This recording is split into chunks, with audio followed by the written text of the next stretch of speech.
I don't know if you know we are making this year this segment called Classical Crossover Thursday, in which each Thursday of the week we interview an artist of a band that is like specialized in the classical crossover genre. Today I have the pleasure to be interviewing you all, so thank you for giving me the chance to do it. Thank you for having us. Yeah, our pleasure. So my first question is how you all been doing and working within this quarantine time, this pandemic here that is happening.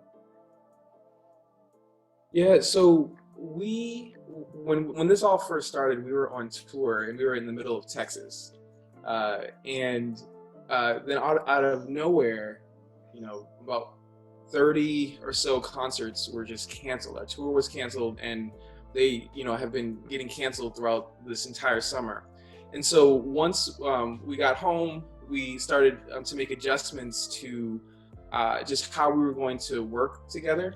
And so we've been spending a lot of time uh, recording and figuring out a way to do virtual concerts as well. And so, yeah, so it's been a lot of learning that's happened this summer. And we're actually in the middle of, actually, I think we're near the end of finishing up our fourth album, which is going to be coming out in November. So yeah, so that's really what we've been spending a lot of time doing.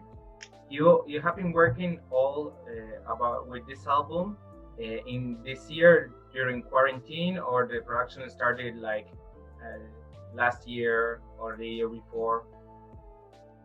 He started, maybe it was the year before.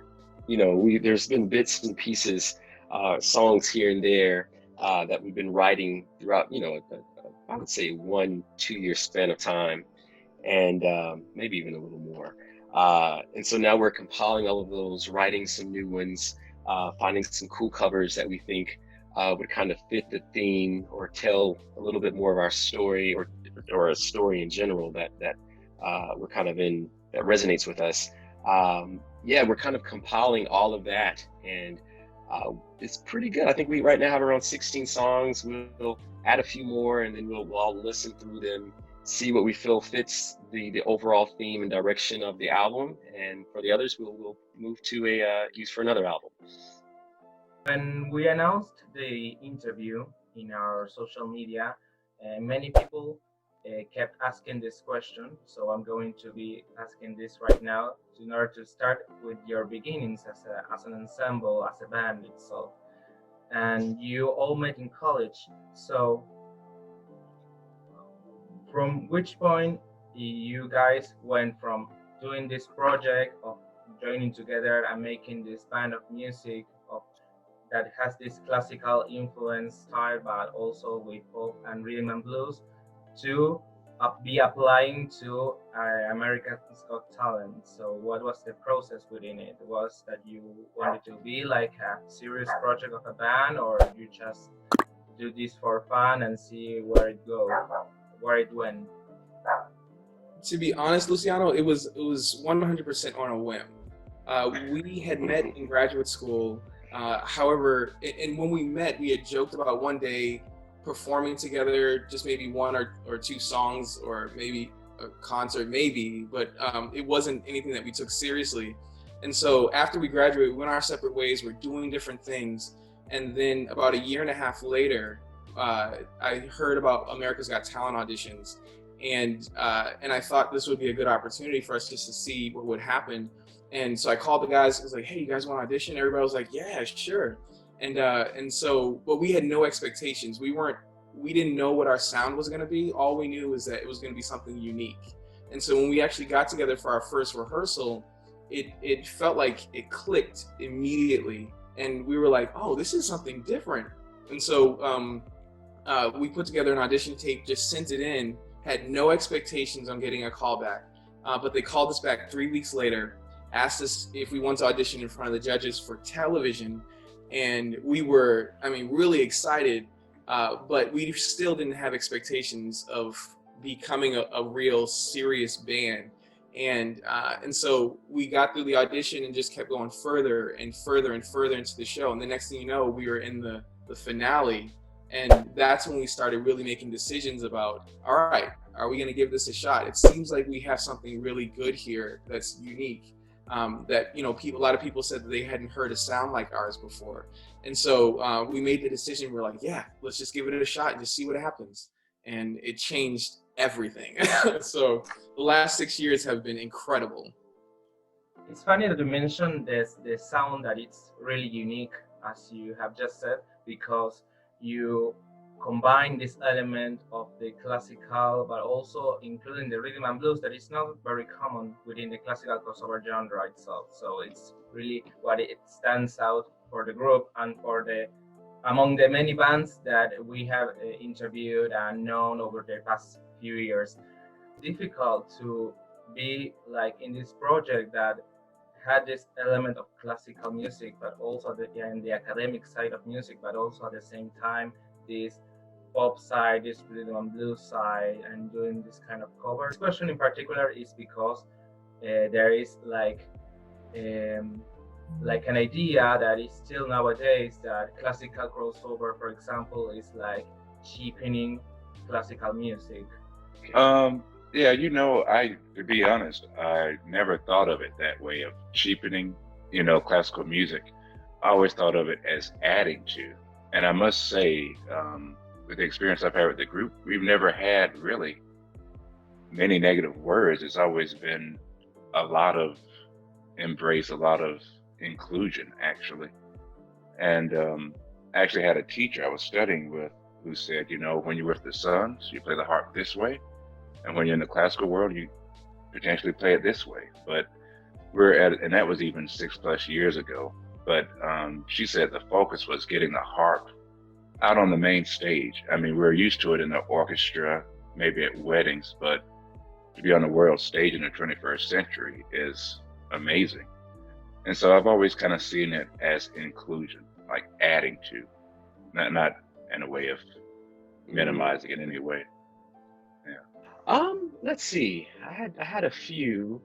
I would say the classical. I would different composers. I would say Rachmaninoff. I love his cello sonata. It's probably actually one of my favorite pieces in the world. And then there's Dvorak, his cello concerto, of course, which is, you know, the most popular concerto out of, you know, has become the most popular out of all the ones that have been written. So yeah, you know, I say, you know, whenever I you know, the group comes together, we're all bringing with us, you know, all of our experiences, all of our training. You know, I would even say, you know, outside of music, you know, there's so much that, you know, Micah brings in from his degree in theology, and Cordero from law, and so it's a really cool group, just because everyone's very open to everyone just pouring in, bringing what we have to offer, and it creates something, I think, very beautiful. And you know, from the past 6 years, it seems to be touching a lot of lives. And when you planned the concept of this band and the sound, you were trying and making new things with all these influences that you have all mentioned. Did you all knew at the time that you were making classical crossover, or you all realized within time when doing your steps within the music world? Right. You know, it's funny. We came together, and I mean, there was no expectations. There was not, you know, we didn't sit, you know, in the rehearsal room and say we want to sound like this or that. It was literally, you know, we would, you know, just find a song that resonated with us and, you know, begin to play. You know, many times Cordero would lay out the structure of the piece, and then each person would just, you know, add their part. And it was shocking, but just amazing to hear just the beauty that kind of was birthed without us really even trying. We weren't trying to sound like we weren't trying to sound like anyone, but just by us being ourselves and telling our story musically, it created this something very special. Yeah, I don't know if anyone else wants to add to that. Yeah, I want to second that. It wasn't planned at all, Luciano. Like, we had no idea, and even, you know, as we were going through the process, other people started telling us, oh, you know, you might fit into classical crossover maybe. But even when we tried to we placed on the Billboard charts here, and we were trying to get, you know, our album onto the classical crossover charts, and they wouldn't put us there because they said that we didn't sound enough classical crossover. And so we were like, all right, then where do we fit? And so we've been kind of bending, you know, the genre a little bit further, and that's been exciting for us. But we're not intentionally doing this. It's more of just like, we're playing from the heart, singing from the heart, and then allowing the music just to speak for itself. Mm-hmm.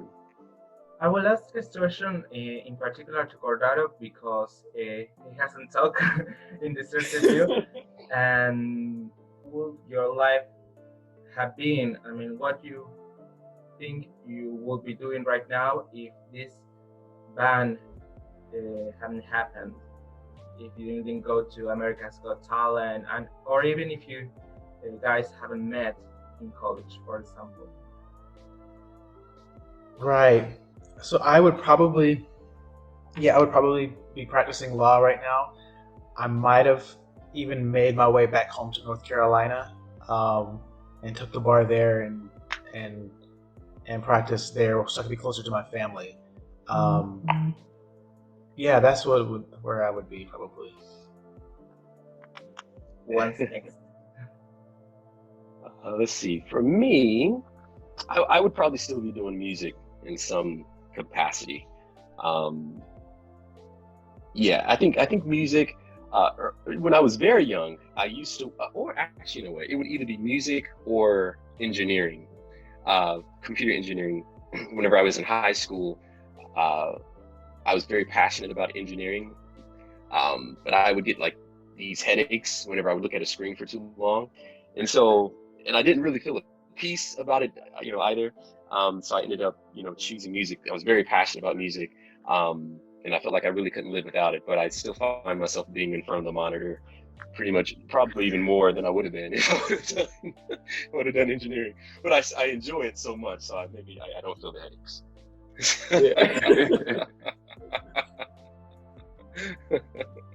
I'd say for me, I would probably be working on a college campus somewhere. I was on track to either going into campus ministry or becoming a professor in theology.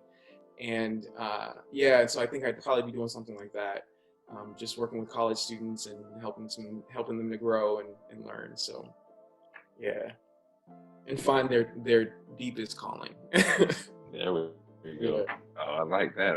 I can't compete with finding your deepest calling, but most likely I would have stayed on the track with the harp, of course. I would say freelancing with different orchestras, doing weddings, recording, and if I got to it, being a college professor of the harp. I almost had that opportunity twice, but I turned it down.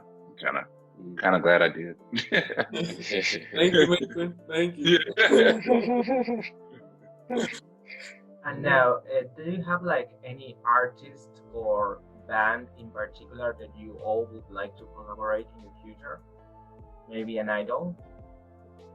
I mean, one of the ones that comes up a lot is Piano Guys. They're, you know, some of our good friends.